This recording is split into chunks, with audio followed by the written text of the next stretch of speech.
കളിക്കളത്തിൽ പന്തുകൊണ്ട് കവിത രചിക്കുന്ന മാന്ത്രികരുടെ പിൻഗാമിയായി ബാഴ്സലോണയുടെ ലാമാസിയ വളർത്തിയെടുത്ത ഒരു വിസ്മയമാണ് ലാമിൻ യമാൽ. വെറുമൊരു കൗമാരക്കാരനായല്ല, മറിച്ച് ലോക ഫുട്ബോളിന്റെ ഭാവിയെ തന്റെ ഇടതുകാലിന്റെ ചടുലതയിൽ കോർത്തെടുത്ത ഒരു പോരാളിയായാണ് ലാമിൻ യമാൽ ഇന്ന് അറിയപ്പെടുന്നതും. റെക്കോർഡുകൾ ഒന്നൊന്നായി വഴിമാറുന്ന ഈ ജൈത്രയാത്രയിൽ എതിരാളികളുടെ പ്രതിരോധ കോട്ടകളെ തരിപ്പണമാക്കുന്ന ലാമിന്റെ ശൈലിക്ക് ആധുനിക ഫുട്ബോളിൽ തുല്യതകളില്ല. കളിക്കളത്തിൽ ചിറകുവിരിച്ച് പറക്കുന്ന ഒരു മാന്ത്രികനെ പോലെയാണ് പലപ്പോഴും ലാമിൻ യമാൽ. വെറും കൗമാരപ്രായത്തിൽ തന്നെ ലോക ഫുട്ബോളിന്റെ നെറുകയിലേക്കുള്ള ഈ കുതിച്ചുചാട്ടം വെറും ഒരു ഭാഗ്യമല്ല, മറിച്ച് അസാമാന്യമായ പ്രതിഭയുടെയും കഠിനാധ്വാനത്തിന്റെയും ഫലമാണ്. മെസ്സി എന്ന ഇതിഹാസത്തിന്റെ നിഴലിൽ വളർന്ന് ഇന്ന് സ്വന്തം പേരിൽ ചരിത്രമെഴുതുന്ന ഈ സ്പാനിഷ് വിസ്മയം കാണികളെ ആവേശത്തിന്റെ മുൾമുനയിൽ ഓരോ സമയത്തും നിർത്തുന്നുമുണ്ട്. ഓരോ തവണയും പന്തവന്റെ കാലുകളിൽ എത്തുമ്പോൾ ഗാലറിയിൽ ഒരു ഇരമ്പൽ ഉയരാം. അത് വരാനിരിക്കുന്ന ഒരു ഗോളിലേക്കോ അല്ലെങ്കിൽ കണ്ണഞ്ചിപ്പിക്കുന്ന ഒരു ട്രിബ്ലിംഗിലേക്കോ ഉള്ള സൂചനയാണ്. യമാലിന്റെ ഏറ്റവും വലിയ കരുത്ത് അവന്റെ അസാമാന്യമായ ട്രിബ്ലിംഗ് പാടവം തന്നെയാണ്. വലത് വിങ്ങിൽ നിന്നും പന്തുമായി അകത്തേക്ക് കയറി വരുന്ന അവന്റെ ശൈലി പ്രതിരോധ നിരയുടെ ഉറക്കം കെടുത്തുന്നതാണ്.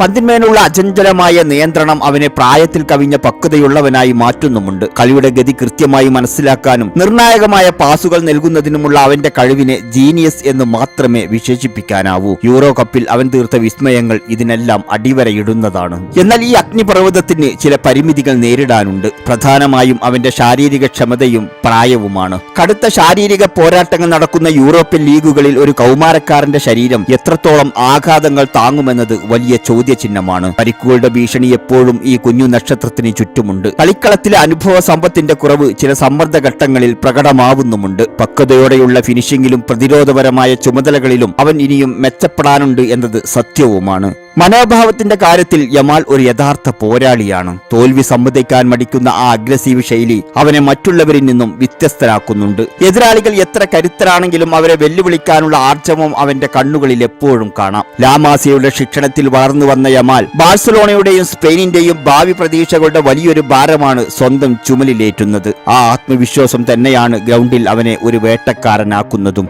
യമാലിന്റെ വളർച്ച ഫുട്ബോൾ ലോകത്തിന് നൽകുന്ന സന്ദേശം വളരെ വ്യക്തമാണ്. പ്രതിഭയ്ക്ക് പ്രായം ഒരു തടസ്സമല്ല. ചരിത്ര പുസ്തകങ്ങളിലെ റെക്കോർഡുകൾ ഒന്നൊന്നായി തിരുത്തിക്കുറിക്കുന്ന ഈ പയ്യൻ വരാനിരിക്കുന്ന ഒരു സുവർണ കാലഘട്ടത്തിന്റെ വിളംബരമാണ്. വീഴ്ചകളിൽ നിന്ന് പാഠം ഉൾക്കൊണ്ടും ശാരീരികപരമായ പരിമിതികളെ മറികടന്നും മുന്നേറിയാൽ ഫുട്ബോൾ സിംഹാസനത്തിൽ യമാലിന്റെ പേര് സ്വർണ്ണ ലിപികളാൽ എഴുതപ്പെടും എന്ന കാര്യം തീർച്ചയാണ്.